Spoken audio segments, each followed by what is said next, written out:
ভাইজান বন্ধু আমার, কিন্তু আমি একজন তরুণ, একজন যুবক, আমার শরীরে যৌবন টগবগ করে, আমার বিবি পাশে এসে গেল, আমি সহ্য করতে পারলাম না। ভাইজান, বিবির সাথে সহবাস নিষেধ রয়েছে। যেই বিবি আমার জন্য, আপনার জন্য, যেই নিকাহ করা বিবি আল্লাহ আপনার জন্য, আমার জন্য হালাল করেছেন, কিন্তু শুবে সাদেকের পর থেকে নিয়ে সূর্য অস্ত যাওয়া পর্যন্ত আপনার স্ত্রীর সাথে মিলামিশা তা নিষেধ করা হয়েছে। তবে কোন মিলামিশা? আমার পাশে এসে বসতে পারে না, আমি কথা বলতে পারি না, না, আপনি সমস্তই কিছু করতে পারেন, কিন্তু আপনি যৌন মিলন করতে পারেন না। খোদা না খাস্তা যদি যৌন মিলন হয়ে যায়, আপনার রোজা ভঙ্গ হয়ে যাবে। আর এই রোজার পরিবর্তে আপনাকে 60 খানা রোজা করতে হবে। তবে রোজা কতই গুরুত্ব, একটা রোজার জরিপানা, একটা রোজার খেসারত আপনাকে আরো 30টা রোজা দিতে হবে। 30 নয়, 60 খানা। বলে 1 মাস রোজা রাখতেই তো টাইট হয়ে যায়, 60 খানা রোজা কেমন করে রাখা সম্ভব? ভাইজান বন্ধুরে আমার, আব্বা জানেরা, মহান আল্লাহ রব্বুল আলামিন তিনি আর রহমান, তিনি অতি দয়াবান, তিনি অতি মেহেরবান, তিনি তার বান্দা এবং বান্দীদের সাথে কোনো জুলুম করেন না, কোনো জুলুম করেন না। তুমি যদি 60 খানা রোজা রাখতে না পারো, তবে তুমি 60 মিসকিনকে খাইয়ে দাও,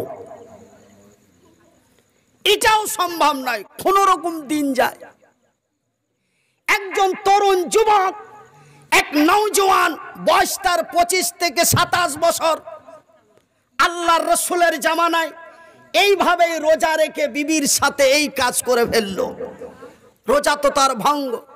নবীর কাছে চলে গেলেন, ইয়া রাসূলুল্লাহ, ইয়া হাবিবাল্লাহ, ওগো আল্লাহর নবী, ওগো দয়ার নবী, ওগো বিশ্বের নবী, হুজুর গো, রোজা অবস্থায় আমার এই কাজ হয়ে গেছে। আল্লাহর নবী, দয়ার নবী, বিশ্বের নবী বললেন, তুমি যখন এই কাজ করে ফেলেছো, তোমাকে 60 খানা রোজা করতে হবে। বলে, ওগো ইয়া রাসূলুল্লাহ, ইয়া হাবিবাল্লাহ, নবী গো, এই 60 খানা রোজা রাখার মতো আমার ক্ষমতা নেই। আমার রাসূল, দয়ার নবী, বিশ্বের নবী বললেন, তোমাকে 60 খানা মিসকিন খাওয়াতে হবে। বলে, আমি তো কোন রকম দিন যাই দিন খাই, কেমনি করে 60 খানা 7 খানা মিসকিনকে আমি খাবার দেব? আল্লাহর নবী, দয়ার নবী, বিশ্বের নবী তাকে বললেন, অল্প কিছু খেজুর নিয়ে আসো। ভাই গো, আল্লাহর নবী, দয়ার নবী বলে, তোমার বাড়িতে কি এমন কিছু আছে? ওই লোকটি, ওই তরুণ বলেন, ওই যুবক বলেন, ইয়া রাসূলুল্লাহ, ইয়া হাবিবাল্লাহ, নবী গো, আমার বাড়িতে যদি খুঁজে খাজে দেখা যায়, তবে কিছু খেজুর হতে পারে। আল্লাহর নবী, দয়ার নবী, বিশ্বের নবী বললেন, এই খেজুরটি নিয়ে আসো।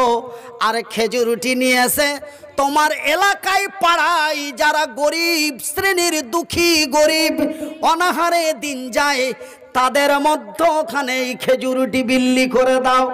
ওই তরুণ যুবক বলেন, ইয়া রাসূলুল্লাহ, আমার এলাকায় আমার চাইতে গরিব মনে হয় আর একজনও না। আল্লাহর নবী, দয়ার নবী, বিশ্বের নবী বললেন, যা তুই খেয়ে নে। আল্লাহু আকবার। তবে ভাইজান, এখান থেকে বোঝা গেল যে যেমন রোজা আপনার জন্য ফরজ, ঠিক একজন স্ত্রীকে বিবাহিত করতে গেলে তার দেনমোহর এমনটাই ফরজ, দিতেই হবে, কোনো কৈফিয়ত চলবে না। এমন এক ঘটনা রয়েছে, যেমন এই ঘটনাটা শুনলেন যে আমার তো রোজা রাখার ক্ষমতা নাই, 7 মিসকিনকে খাওয়ার ক্ষমতা নাই, আমার চাইতে গরিব আর আমার এলাকায় কেউ নাই, নেওয়ার মতো যোগ্য আমিই আছি। তবে এরকম ব্যাপারে, এরকম মোহরের ব্যাপারেও আছে, এমন দেন মোহরের ব্যাপারেও আছে। একজন নওজোয়ান তরুণ যুবক আল্লাহর রাসূলের কাছে বিয়ের প্রস্তাব নিয়ে গেলেন। ইয়া রাসূলুল্লাহ, ইয়া হাবিবাল্লাহ, নবী গো, আমি যুবক হয়ে গেছি, আমার যৌবন এসে গেছে, আমার বিয়ে দেওয়া হোক। আল্লাহর রাসূল বললেন, বিয়ে করতে গেলে, একজন সুন্দরী রমণীকে, একজন নারীকে আপন বানাতে গেলে, নিজ বানাতে গেলে, বিয়ে করতে গেলে তার একটা মূল্য লাগবে। দেনমোহর যেটাকে আমরা বলি, সেটা বলে একটা মূল্য লাগবে। বললে মূল্য দেওয়ার মতো আমার কাছে কিছুই নাই। আল্লাহর নবী, দয়ার নবী, বিশ্বের নবী বললেন, দেওয়ার মতো কি কিছুই নাই? বললেন, নবী গো, আমি যেই কাজ কর্ম করি, আমার কাজ কর্ম করার হাল হাতিয়ার ছাড়া অন্য কিছু আমার কাছে দেওয়ার মতো নাই। নবী বলেন, যুবক রে, তুমি কি কোরআনের কিছু সূরা জানো? বলে, ইয়া রাসূলুল্লাহ, ইয়া হাবিবাল্লাহ, নবী গো, আমি কোরআনের কিছু সূরা জানি। আল্লাহর নবী, দয়ার নবী, বিশ্বের নবী বললেন, তুমি যেই সূরাগুলি জানো, ওই সূরাগুলি তোমার বিবির মোহরানা হিসাবে শিখিয়ে দাও।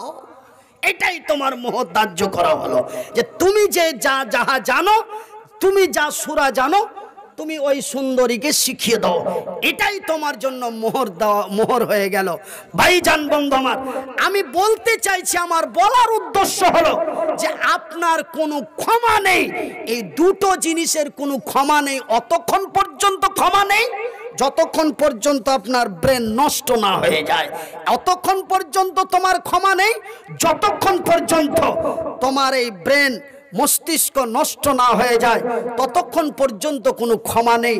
আল্লাহ রাব্বুল আলামিন মোহর এবং রোজা এবং মোহরকে এমনই ভাবে মানুষের উপরে ফরজ করে দিয়েছেন, শুধু আমাদের উপরে নয়। এটা কি শুধু মুহাম্মাদের উম্মতকে, শুধু মুহাম্মাদের উম্মতের উপরে কি এই জুলুম দেওয়া হয়েছে? মুহাম্মাদের উম্মতের উপরেই কি শুধু এই দায়িত্ব দেওয়া হয়েছে? না, আমার আল্লাহ রাব্বুল আলামিন তার নিজের ভাষা দিয়ে বলছেন, যেমন তোমাদের উপরে ফরজ করেছি, ঠিক তোমাদের পূর্বপুরুষের উপরে এইভাবেই ফরজ করা হয়েছিল। আমার মায়েরা, আমার শিক্ষিত বুদ্ধিজীবী বন্ধুরা, আমি মনিরউদ্দিন বলছি, ভাই, যারা এই মাসটা পেয়ে গেছেন, অবহেলা করে নষ্ট করে দেবেন না। এই মাস এমনই এক বরকতের মাস। ভাই গো, আমি মনিরউদ্দিন আজকে যদি 500 টাকা দান করি, তবে এই 500 টাকার বিনিময় আমি যদি 700 নেকি পাই, এই 500 টাকা বেশি নয়। আগামী মে মাসের 15 তারিখে যদি দান করেন, আপনি 500-র বিনিময় পাবেন 100। 700ই কমে যাবে, 600ই কমে যাবে।